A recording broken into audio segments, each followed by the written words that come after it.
राजा दशरथ को जब संतान प्राप्ति नहीं हो रही थी तब वो बड़े दुखी रहते थे। पर ऐसे समय में उनको एक ही बात से हौसला मिलता था जो कभी उन्हें आशाहीन नहीं होने देता था। मजे की बात तो ये थी कि इस हौसले की वजह किसी ऋषि मुनि या देवता का वरदान नहीं, बल्कि श्रवण के पिता का श्राप था। दशरथ जब जब दुखी होते थे तो उन्हें श्रवण के पिता का दिया श्राप याद आ जाता था।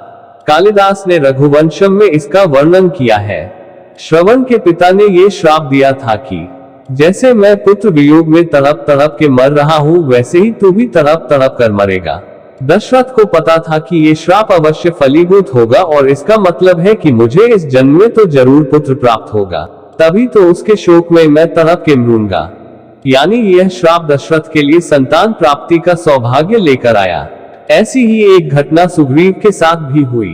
सुग्रीव जब माता सीता की खोज में वानर वीरों को पृथ्वी की अलग अलग दिशाओं में भेज रहे थे, तो उसके साथ साथ उन्हें ये भी बता रहे थे कि किस दिशा में तुम्हें क्या मिलेगा और किस दिशा में तुम्हें जाना चाहिए या नहीं जाना चाहिए। प्रभु श्री राम सुग्रीव का ये भौगोलिक ज्ञान देखकर हतप्रभ थे। उन्होंने सुग्रीव से पूछा कि सुग्रीव तुमको ये सब कैसे पता? तो सुग्रीव ने उनसे कहा कि मैं बाली के भय से जब मारा फिर रहा था तब पूरी पृथ्वी पर कहीं शरण ना मिली, और इस चक्कर में मैंने पूरी पृथ्वी छान मारी और इसी दौरान मुझे सारे भूगोल का ज्ञान हो गया। सोचिए अगर सुग्रीव पर यह संकट न आया होता तो उन्हें भूगोल का ज्ञान नहीं होता और सीता को खोजना कितना कठिन हो जाता। इसीलिए किसी ने बड़ा सुंदर कहा है, अनुकूलता भोजन है, प्रतिकूलता विटामिन है और चुनौतियां वरदान है, और जो उनके अनुसार व्यवहार करे वही पुरुषार्थी है। ईश्वर की तरफ से मिलने वाला हर एक पुष्प अगर वरदान है तो हर एक कांटा भी वरदान ही समझो।